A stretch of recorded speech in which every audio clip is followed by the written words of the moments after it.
are listening to The Breakfast Show on Faith FM. I am Skafy and co-hosting this program with Lindsay.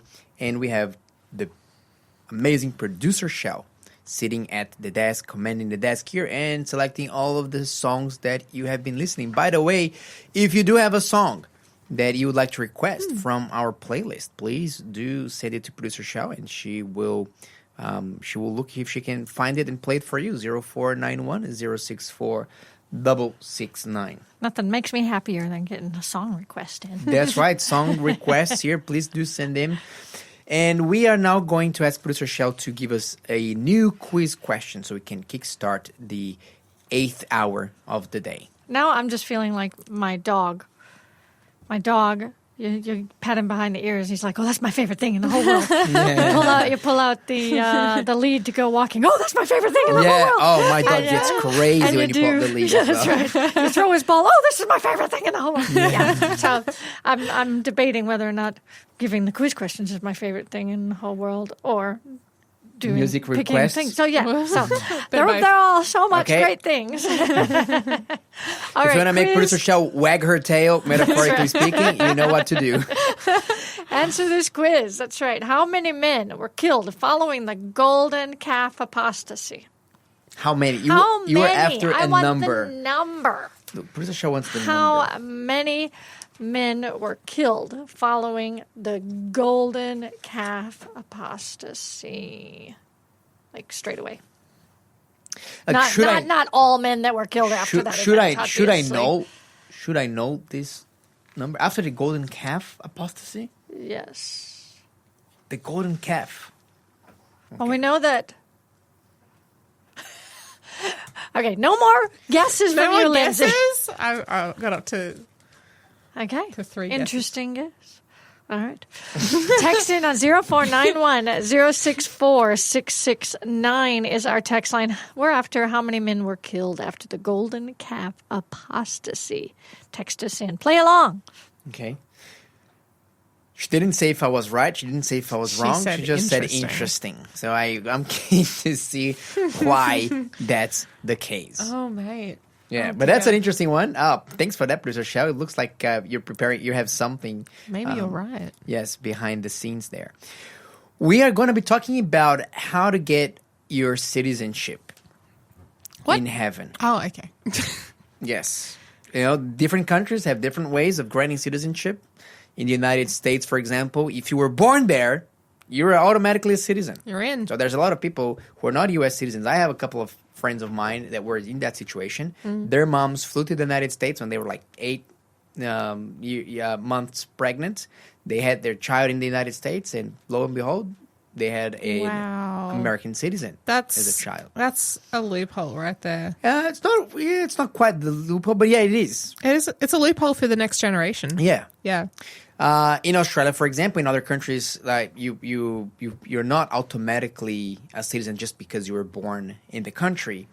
And there are some countries that you can just never be a citizen, period. If you're not born there and your parents were also from that citizenship. So there are some countries that are especially hard to become a citizen. But I'm thinking about countries, for example, Japan. Okay. I'm thinking about Switzerland. Okay. It is very hard. You can live in some of these countries like your entire lives and never become a citizen. You can have like a permanent residency. Okay. They can extend your visa, but not give you the citizenship.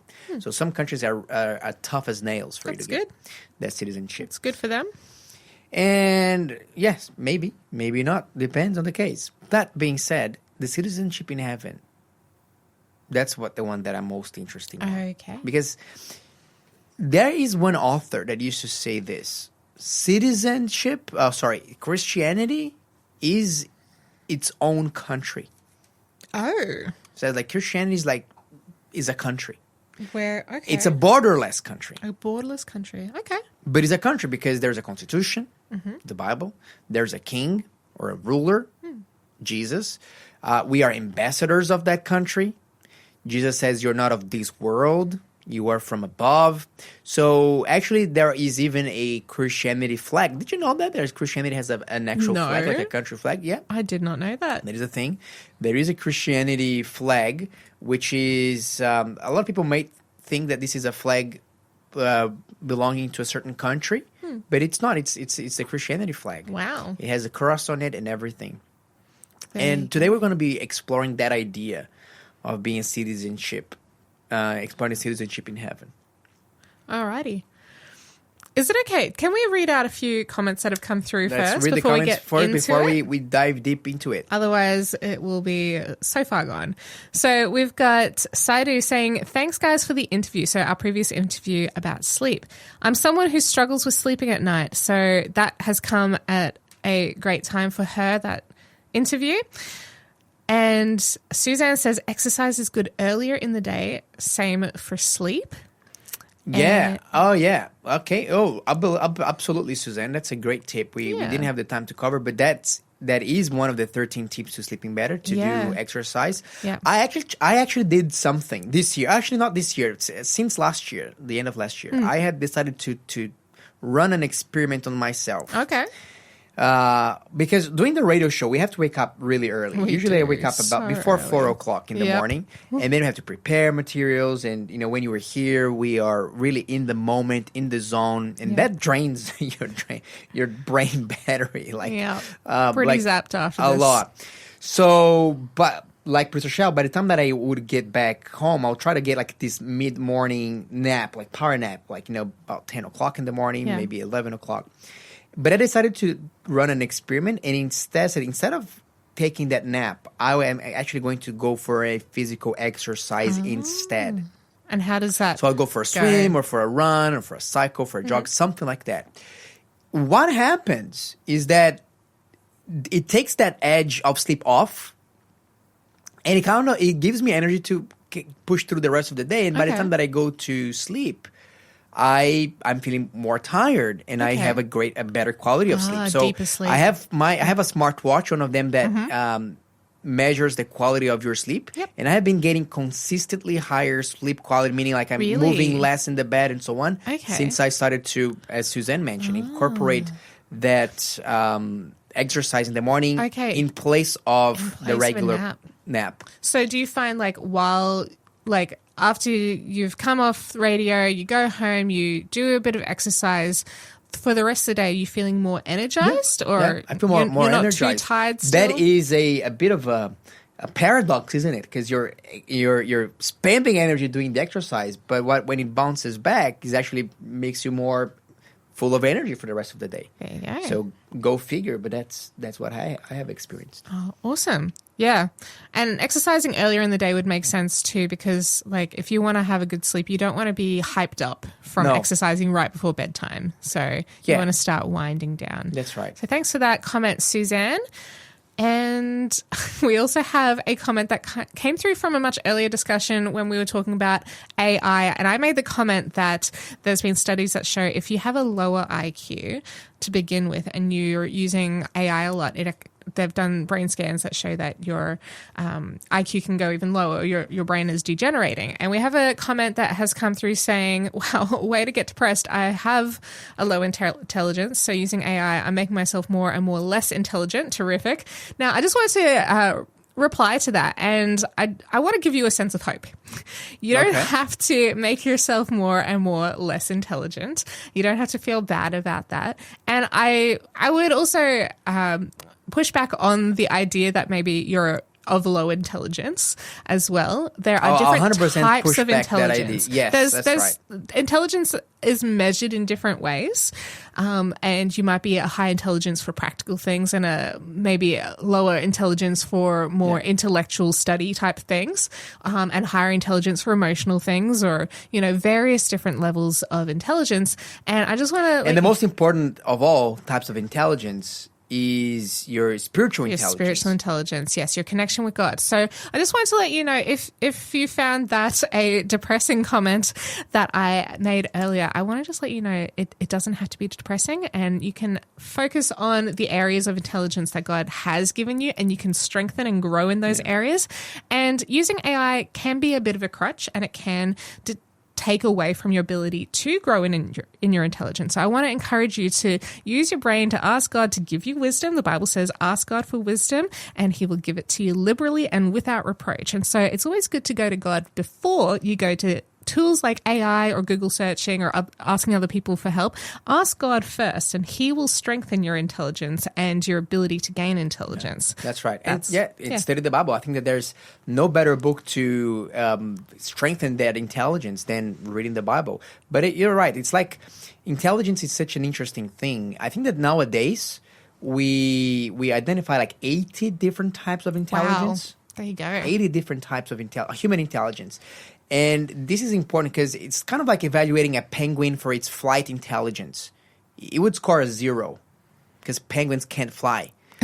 But as far as his swimming intelligence, he's the fastest bird under the water, and he like swims like a torpedo. Yeah. So different people have different kinds of intelligences. So maybe you can be low in one kind of intelligence. I can be low in one type of intelligence. For example, I'll tell you one type of intelligence that I'm normally low: mechanical things. Yeah. My brain, hands on stuff. Like my brain just like struggles. Yeah. You know, I can do it, but it takes me a long time. I actually enjoy, but I'm not necessarily very talented at that. Sure. Whereas I have friends that just they look at things, they look at it. It looks like they have X-rays in their brains, and they know exactly what's happening. They know what pieces they need. Yep. They disassemble and reassemble things like they are, like a piece of Lego. Yeah. And to me, that is an amazing kind of intelligence. Yep. On the other hand, I can memorize a bunch of random things. This is a form of intelligence. So some people say, like, how did you remember that? I don't know. It just sticks to my brain.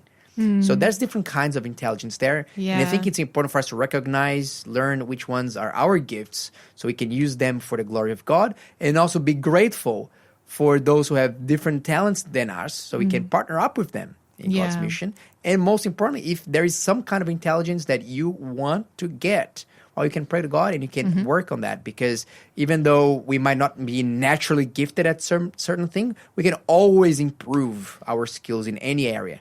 I may not become the world expert in that one, but we can definitely always learn a few things or two about anything. Yeah, we've got Suzanne writing in, that is the intelligence you want. I am guessing that she was meaning the spiritual intelligence, which we referred to. Yeah. And she also gave us the Bible reference for James 1 verse 5, which I quoted earlier. If anyone lacks wisdom, he should ask God, and God will give it to him liberally and without reproach. And we've also got someone typing in a song request. So yeah, send through your song requests so that Shell can find them for you and play them on the radio very soon. Have you read Braden's message? Braden It says the only and correct order. Oh, yes.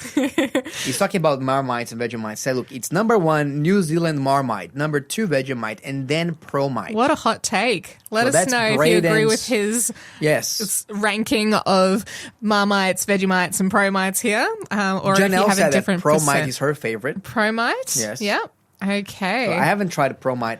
I don't know if I have either, to be honest. Yeah. Very good. All right.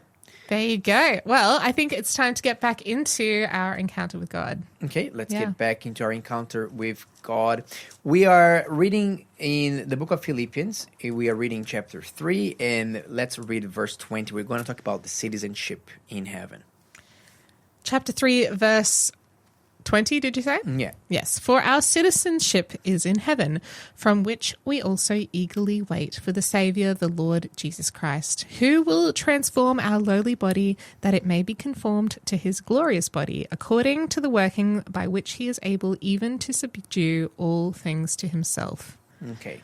So I want to explore to you that concept of citizenship in heaven. We already started exploring it, but it really helps us to think that our citizenship is first heaven and then whatever country we are citizens of. You can actually be a citizen of no country. Really? Yeah. Did you know that there are some people... Is it a sovereign citizen? Or how? I'm not talking about sovereign citizenship. Because normally sovereign citizens, that sovereign citizen movement, they don't deny necessarily their citizenship of their country. They just have, they just want to... interact differently. Live by different rules. Sure, okay. I don't want to get into that. Let's not. There's a whole big topic. Yeah. But there are some people that can be, for example, for some reasons, either lost in the system or expelled from their own country of citizenship, have their citizenship stripped, and they don't have any citizenship anymore. Wow. But even these people, they can still have a citizenship in heaven. Because the citizenship in heaven, the pre-requirement is not that you have to be born in a Christian home. The citizenship of heaven is one that is based on faith. Okay. Okay, if you have faith in Jesus, and if you rely on Him with all of your heart, you're already a citizen. You don't have to go and sit an English test and a test to know all the ins and outs of the culture of like Australian society. You don't have to go. You'll be and pay tested, money. all right. You don't have to do all these things. Don't have to pay money. You just have to have faith. Yes, you don't have to pay money, but if you have faith in Jesus, well, God does tell us what to do with our money. And for example, He tells us, hey, all the money in the world is mine. But in particular, I left 10% in your income. It's actually mine, and I left it there. I'm just going to see if you're going to return it to me or not. I'm just going to test your honesty here. Yeah. In the system. This system is called tithe. So it's not only used for good cause to promote the work of God around the world, but God is actually testing here. Hey, let me see what happens here if I accidentally left my own money in your house. Would you use it, or would you give it back to me? And God says, every time that you receive something, I'll test this to see where your heart is. So this is a way that God has appointed to see if money is a God to us, if it's more important than God, or if Himself is more important. It's a very tiny test. This is what tithe actually means in Hebrew. It's like the least portion, like a tiny portion. But it's an important one. Because a lot of people, they can realize and say, hey, look, I think that money is an idol to me because I refuse to return anything to God financially. So it's a diagnostic tool. Sure. Well. So there is an element of money involved. You don't have to pay for a visa, or you don't have to pay for a test. But if you're a citizen money has of a part heaven, to play. Money has a part to play. Yeah. You're listening to the Breakfast Show podcast on Faith FM. Positively different. Now it's time for a quiz answer. Shell, can we have that quiz answer, please? Yes, it was 3,000. 3,000. So neither of you were right. Yeah. But we did get some people playing along, did we? Yeah, we had a few correct answers on that one. Good news. Yeah, so what happened was Moses said, who's on my side? And the Levites came and joined him. And then he said, now go out.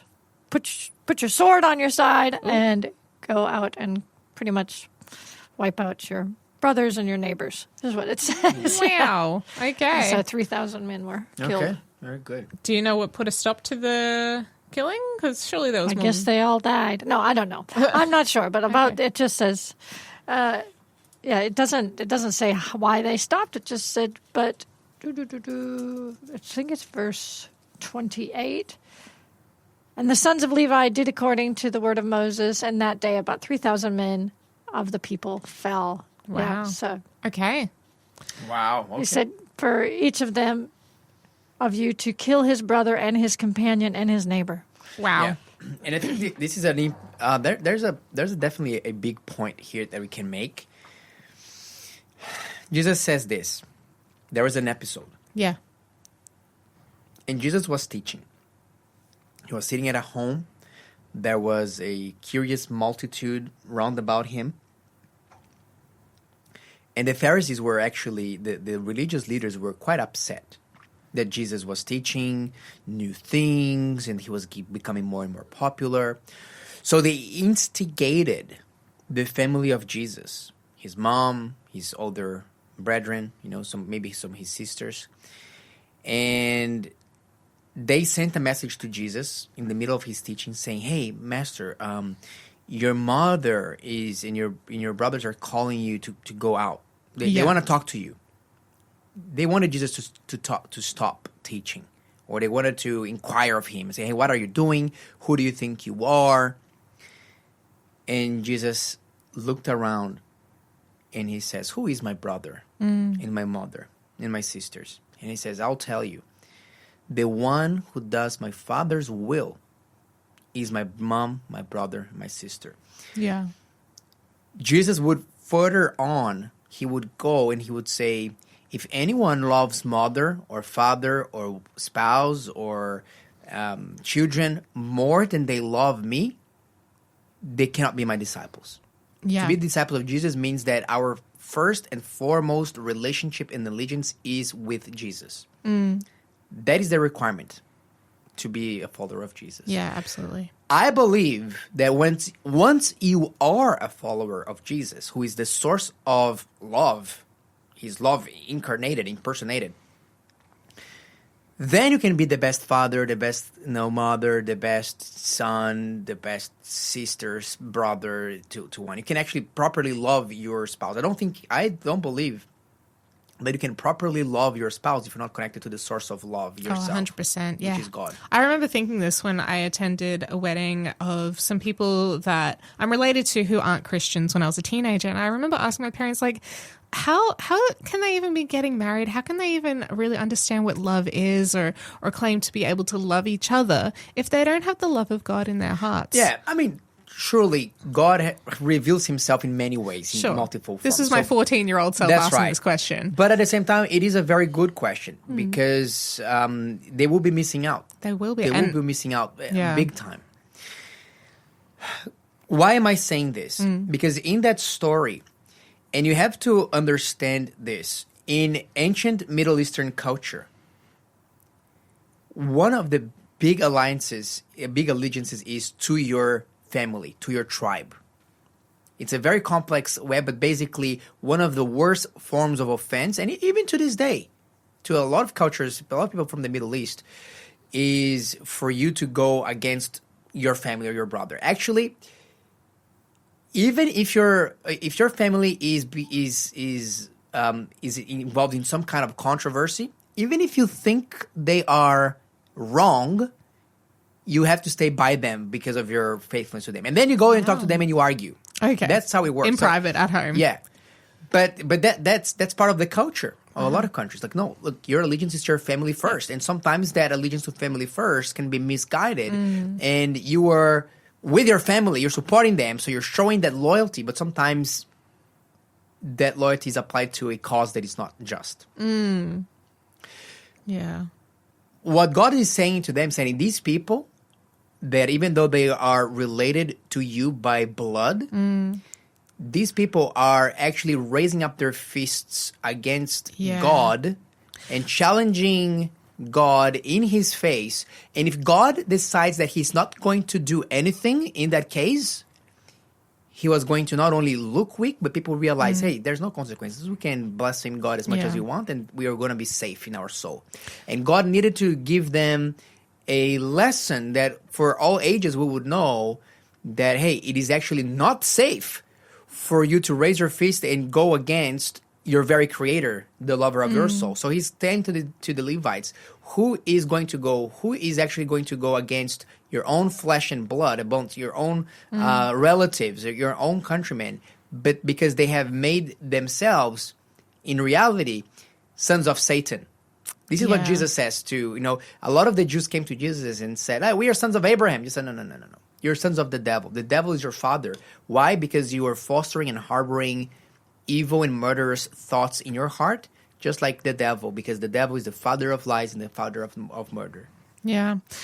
We often hear that saying blood is thicker than water, and we often associate it with, your blood relationship is thicker than water, which doesn't really make sense. But actually the full quote is the blood of the covenant is thicker than the water of the womb. And so that really emphasizes what you're saying here is that, the covenant, like that close decided relationship, and we can say in this moment that relationship between God and people, ourselves and God, or us aligning ourselves with the side of God, is stronger and more important than our personal relationships, our brothers, our sisters, our parents, like whatever might be close to us in a human relational sense is not closer than our relationship with God, or it shouldn't be. And if it is, and then it's coming between us and God, and between our ability to serve God fully and in the way that he asks us to, then that should be cut off. Yeah. And look, I have met many people that were really impressed with God's truths and wanted to follow God, but they said, look, but I don't really want to because somebody in my life, family will not accept it, because my family's from a different tradition, my family's from a different religion, my family's from a different belief, persuasion, and I do not want to offend them. So I'd rather offend God. But this is really inverting the factors. I mean, this happened in the Garden of Eden. Yeah. This happened when Eve was doing what she shouldn't have been doing, and Adam chose to align himself with Eve over the truth of what God had said. Like, this goes back a long way. Yeah, that's true. And look, and you know what? One of the things that we use to rationalize, Lindsay, is that famous phrase, God will understand. Will he, though? I think he will. You know what? He will understand. He will understand that he's not first place in your life, that your family is really more important to you than your own maker, your own creator, the very person that is sustaining every single cellular function inside of your body. It's being actively supervised by God. Yeah. He's the one who formed you in the womb of your mother, who knitted your bones together like he was knitting, a piece of clothing, a jumper. So what you're saying is, yes, God will understand. He will understand that you have idols in your life. He will understand that he doesn't come he's first. not important for you. And Yeah. okay, and if that's your decision, guess what? God will respect. He's not going to zap you with a thunder from heaven. He's just going to understand. And I think that he's going to be praying. And this is another thing as well that people often don't realize. There's this concept that God wants to teach us a certain lesson and he wants us to progress in our spiritual life. If we are not really learning that lesson, think of Jonah, for example. Your life kind of gets stuck until you can actually progress to the next level. So if God is calling you to do something and you learn it, but then you are going backwards, you're rejecting it, you're not asking. I tell you, friend, look, God is patient and he will be patient with you, but his patience is the same patience that he had for the people of Israel. They needed to wander around the desert in circles for 40 years until they could learn to trust in him and get another opportunity of showing it into getting to the promised land. I always wondered if the 40 years was about the fact that God knew that this was, a generation of, after 400 years of slavery, that these people were not going to learn the lessons individually, but they needed to learn as a society, and for that old generation to pass away and the new generation to be born into trusting in God and following him in order to get the point across. And you know what happens a lot of times is that, let's say, and I have so many examples of that, some of them in my own life, others in the life of my friends. You learn the truth about God. God is inviting you to walk in those truths. And said, no, I cannot because I have X, Y, and Z. Usually it's like, family affairs or business affairs or cultural affairs and all these kinds of things. And what happened is, I mentioned, God is patient. So 10 years, 20 years down the track, you ended up losing all of these things that you're holding on to. And then you finally turn to God. And you finally turn to God, or for some out of desperation. So you could have had God and followed him and probably not had to go through so much loss and grief and pain in the meantime. That's right. Perhaps. Yeah. So a lot of times when you follow God, God says, look, for those who follow me, I'm going to give 100 times more whatever you think you're going to lose. He does say That's that. That's what Jesus promises. You think you're going to lose brothers, mothers, sisters? I'm going to give you 100 times that. I remember when I was doing my undergraduate studies at university, there was a group of us who would meet 4 nights a week and we would do prayer group. And I remember one thing that we would often pray was that, God, if there's anything you're trying to teach us, please help us to be quick learners so we don't have to suffer unnecessarily with being a slow learner. Help us to learn really quickly. Yeah, that's a good prayer to make, for sure. I agree with that. Yeah. All right, let's get back here. We're talking about the... Oh, actually, we skipped because we have another quiz question here. Do we have another quiz question? My goodness, we have been chatting away. I've been chatting about... You certainly have. Yeah, but we had to because that was a... that was a controversial... That was it was a good tangent. Difficult passage. That's right. No, it needed to be dealt with. Yeah. Yeah. Thank you very much, actually. All right, so our last quiz question for today. What was something commonly referred to in the Bible to settle arguments of who would be picked for a task or something else that needed deciding upon? What was commonly done? We've got correct answers in the studio. The number here is 0491 064 669. What was commonly done or referred to in the Bible to settle arguments of who would be picked for a task or something else that needed deciding upon? You can find the answer in Proverbs 18:18. Or I was thinking of the story of Jonah just about to being thrown overboard. That's right. This happened then. Yeah, there's a few other stories where it is definitely mentioned. I was thinking about the story of how they were wanting to decide between who was going to replace Judas. True. Yep. Judah amongst the disciples. Yep. So there you go. That's a very interesting way happens to a few resolve. times. Yeah, actually, it's a pretty interesting It's interesting that way. actually, so there's a lot of different practices that the ancient Near Easterns would do, and this is both Israelites and non-Israelites. And so the non-Israelites would try to get answers from the gods using a variety of means, and then the Israelites would use a much smaller group of that variety of means. And so God would speak to the Israelites and whoever he wanted to through a variety of measures, including the one that I won't name, which is the answer, as well as things like dreams and visions and other things. But it's just interesting that there was a bit of overlap, and we see in the story of Nebuchadnezzar that God gave a dream to Nebuchadnezzar, and like a couple of times we see he gave dreams to Pharaoh back in the time of Joseph. So it's interesting how God communicates his will to people, and how we can ask for God's help to express himself to us. But the best way for us to know his will is to read the Bible and to study it carefully and to understand through that measure. But That's he the main. does talk in a few other ways to us if we're listening. Yeah, absolutely. Very good. Let's move on here. So we're talking about, our citizenship being in heaven, or heaven being our first and foremost allegiance. And this is why this is a very interesting and important thing. And this is where most countries would potentially have a conflict. And we know they will have a conflict in the book of Revelation, in the last worship crisis of the earth. That's true. Because if our citizenship in heaven, that means that we're dual citizens.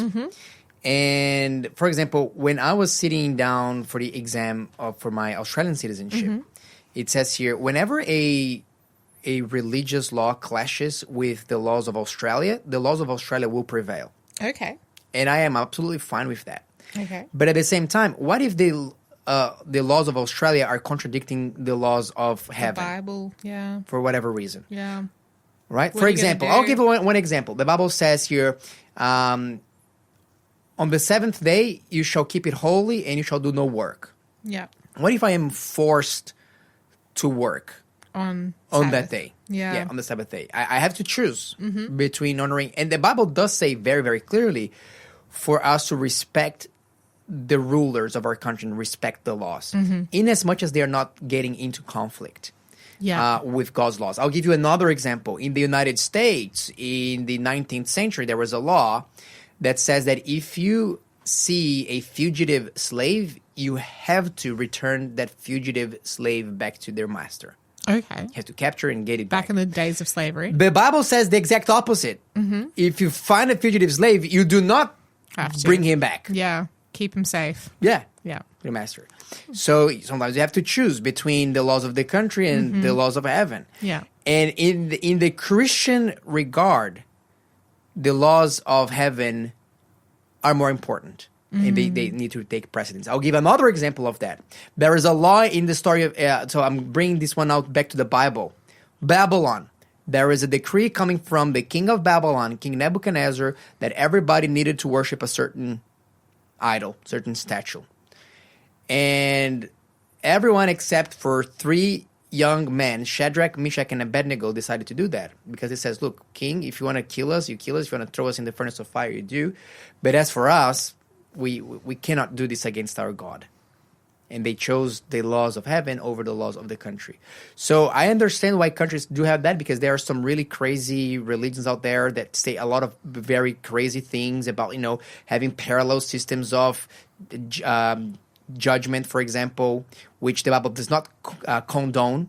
The Bible says, look, you can settle certain affairs between you, but there are certain affairs. Jesus says, I'm not a judge. Why are you calling me to judge, for example, between your family inheritance. Don't come to me. Yeah, you for guys that. can sort that out. If you can't easy sort that without out me. yourselves, like you go to Yeah. the proper judicial system. Yeah. It's different, for example, where in the United States there are states where they are setting Sharia law courts. And that's right, because imagine like if you do something wrong, then someone goes and say, "Bah," cuts your hand. Ah. That's again. So the government Is has that really to happening? Yeah. Oh, so dear. the government has to get in, because you never know what kind of religious crazy laws people will come up. But as far as the Bible goes, the only religious law of the Bible, ultimately, all of them are laws of love. Yes. And we're going to follow these laws of love towards God, love towards man.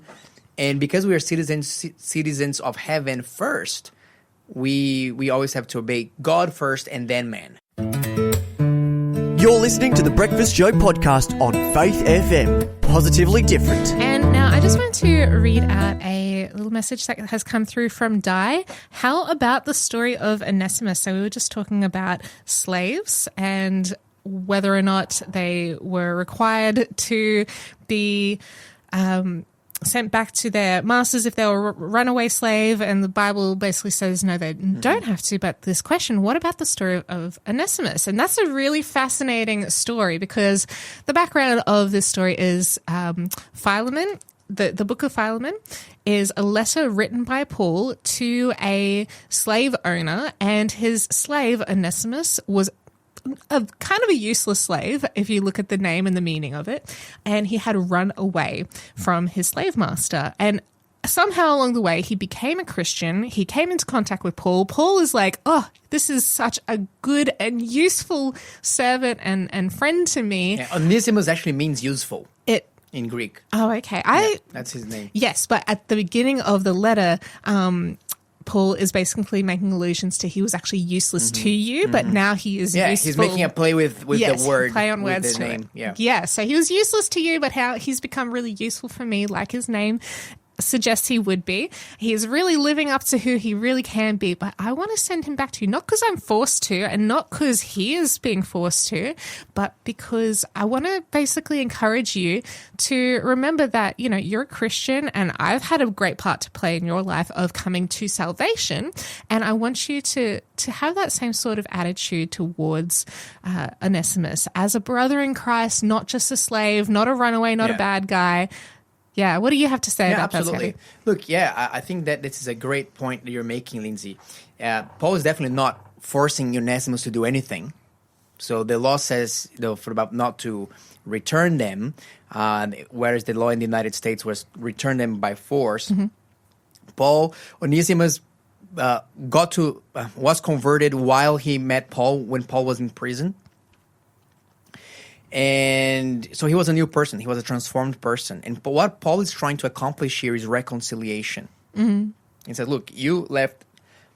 Philemon was not an oppressive master at all. He was a Christian man whom Paul had in high regard. Yeah. And he says to Onesimus, and Onesimus on his own accord was wanting to come back. And Paul was sending this letter and saying, hey, please receive him. Receive him, but don't receive him. Not only treat him well. He said, don't receive him just as a slave, but more than a slave, as your own brother. Yeah. Receive him and treat him as your own brother. A lot of people have even noticed this. There is an implied subversion here, because at the same time,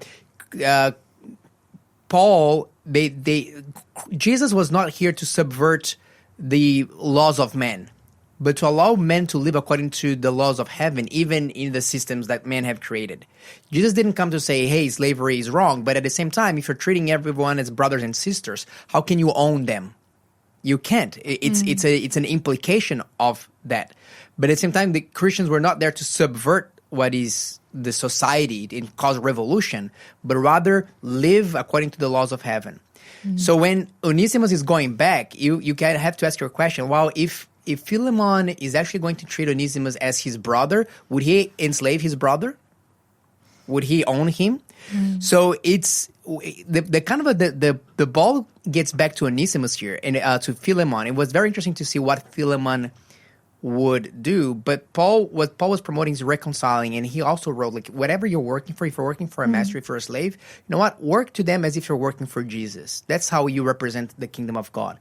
Because in the mind of the apostles, Today we have a big emphasis in social justice, and social justice can be a good thing. But in the minds of the apostles, the ultimate social justice is the righteousness of Christ, is the gospel, is salvation. Yeah. That's what they are for. Set people spiritually free. If you're going to be, if you're going to be a slave for whatever number of years, because we live in a world that allows that slavery and so on, and that's it, okay, look, what are you going to do? You're going to represent Jesus in your condition, so that not only you, but all of your those who are surrounding you can find salvation. That's what the apostles were really more concerned about. So yeah, the story of Onesimus does not apply, I don't believe, because of these reasons. Onesimus is going back on his own accord. He's going back as a transformed man. Philemon was not an oppressive master. And Paul is even saying to him, hey, when Onesimus goes back, treat him as a brother. Awesome. Thank you for sharing that. So now it's time for a quiz answer for our final quiz. So our quiz was about the thing that is done to try to make a decision when you don't know what to do. And so that was casting lots. Okay. That can be found in Proverbs 18:18 and several other stories throughout the Bible. Okay. Awesome. Thank you for sharing that. And I was just wondering, Skafy and Shell, what were your favorite parts of the show today? Ooh. I like the interview because I always like good hints on sleep. Sleep is so valuable. Yeah, I've always been a little worrywart, so when night comes, I'm like, just all the wires are going with everything that I still need to do. Yeah. So that was really, really good for me, I think. But I don't know, all up, I just think it's been really great. It was some interesting things. We talked about the Vegemites in prisons. We talked about, Vegemite saga. Donald Trump wanting Pope Francis to be part of his kind of a UN, parallel UN that he's creating. So there's a lot of very, very interesting topics. But on Monday, we'll be back again. God be with you till we meet again. God be with you till we meet again. By his counsel's guide uphold you, with his sheep securely fold you. God be with you till we meet again. Until we meet again at Jesus' feet again. God be with you till we meet again. Thanks for being a part of the Faith FM family. Join our community on Facebook or get in touch at 1-800-FAITH-FM.